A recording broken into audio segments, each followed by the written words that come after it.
Hello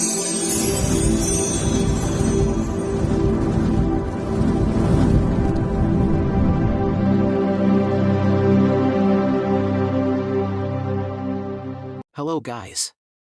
Welcome to Gonru's Biology. In this video we are going to see about RAPD technique. Like, share and subscribe my channel. Let us see about it.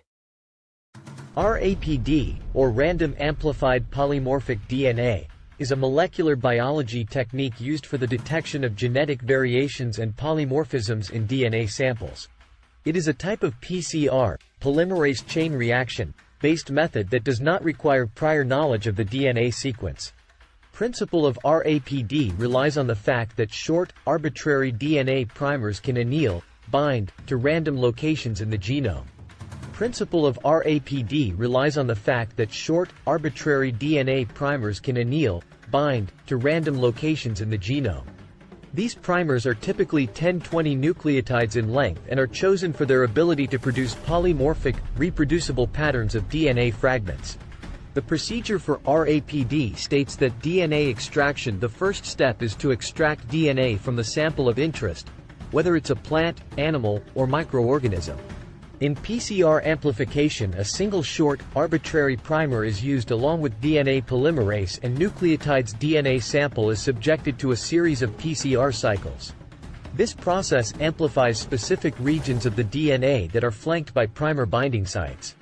Analysis of RAPD: the amplified DNA fragments are then separated using gel electrophoresis, and the resulting banding pattern is visualized.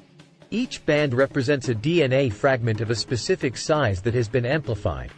Differences in banding patterns among samples indicate genetic variation. Uses of RAPD in genetic diversity studies.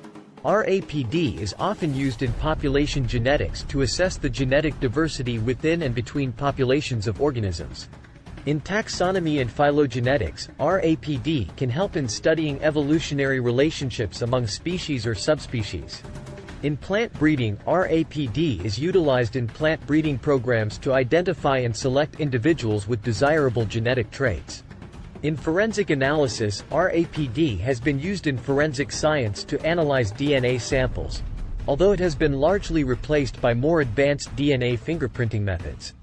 In pest and disease management, RAPD can be used to identify and classify pests or pathogens, aiding in the development of targeted control strategies. In conservation biology, RAPD can be applied to assess the genetic diversity of endangered species and help design conservation strategies to maintain genetic variation.